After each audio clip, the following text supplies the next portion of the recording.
পাথর ঢালবো। এই বেটা পাথর ঢাল, তুই বাসার কাজের লেগে তুই পাথর এগুলো নিয়ে যাবে এখান থেকে। হ্যাঁ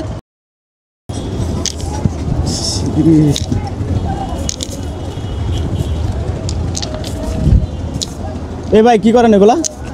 আপনি পাথর পলিতে পারতেছেন কে? পাথর বলতেছি আপনার সমস্যা কি? সমস্যা আমার দেখে তো আমি বলতেছি আপনি পাথর পলিতে পারেন আমি। হ্যাঁ আপনার পাথর বলতেছি আমি। তো এগুলো তো আমাদেরই পাথর। কি আবার আপনি তার আমি করতেন পাথর ঢালেন ঢালেন ঢালেন। পাথর ঢালবো। এই বেটা পাথর ঢাল, তুই বাসার কাজের লেগে তুই পাথর এগুলো নিয়ে যাবে এখান থেকে। হ্যাঁ তুই ওই যে রেল লাইনে তো পাথরগুলো সরিতে এগুলো ক্ষতি হইব না?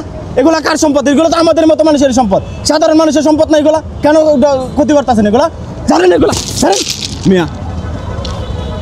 এই যে রেলগাড়ি যে এদিক দিয়ে যায়, আপনার যদি একটা লাইন যদি ক্রস করে তারপর অ্যাক্সিডেন্ট করে, হাজার হাজার শত শত মানুষ থাকে, যাত্রী থাকে, দুর্ঘটনা কে ঘটবো? দুর্ঘটনা ঘটলে পরে হাজার হাজার মানুষের জীবন যাইব না?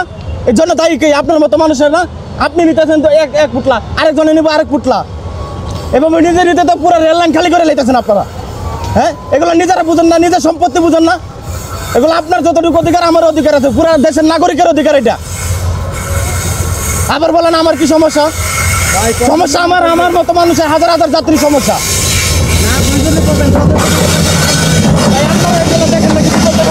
এই যে গাড়ি যাইতেছে, যদি একটা চাকা স্লিপ করতে থাকে, এই যে এগুলোতে খালি এইগুলো দেওয়ার কারণটা কি? এগুলো দেওয়ার কারণ কি? যাতে গাড়ি ঠিকঠাক ভাবে চলতে পারে। আপনি যদি এগুলো নিয়ে যান না তাহলে গাড়ি চলতে পারবো? আর এই যে একটা গাড়ির মধ্যে কত হাজার হাজার মানুষ থাকে, তাদের জীবন নিয়ে আপনারা খেলা করতেছেন না? জান এখান থেকে থাকেন। কাজ আছে ভাই, আপনারা তো আশেপাশে দোকানদার, আপনারা এগুলো দেখেন না? 2 দিন করছে, আপনি কিছু কইতে পারেন নাই?